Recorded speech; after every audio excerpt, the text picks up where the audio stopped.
Isa pang rason kung bakit mas maganda na gas muna bago clutch ay dahil hindi lahat ng sasakyan ay may ECU o Engine Control Unit.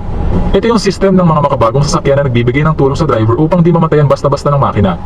Dahil as soon as you release the clutch to the biting point, masisense yan ng ECU at automatically mag-a-apply siya ng sapat na gas upang umarangkada ng bahagya ang sasakyan. And then pwede ka na mag-add ng gas upang mas bumilis ang takbo ng sasakyan. Iti-demo ko sa iyo yan ngayon ka-fix it dahil itong Mirage 2014 model ay merong ECU. Okay, papaanda rin natin yung sasakyan ang gamit lamang natin yung clutch, hindi tayo magbibigay ng gas. Pwede yun kasi may ECU ng sasakyan na to na nagmamanage ng ating system ng sasakyan. Automatically nagbibigay siya ng gas kapag na-detect niya na nasa biting point yung ating clutch and makakaandar yung ating sasakyan. So clutch all the way down. First gear, bibitawan ko yung ating brake, then release ko yung ating clutch sa biting point. Yan. Umaandar yung ating sasakyan. Then pwede ko na siyang bitawan kapag yung takbo natin is about 5 km per hour, creeping forward na sobrang bagal, nakabitaw ako. Pero sobrang bagal niyan. May chance na tayo mamatay ng makina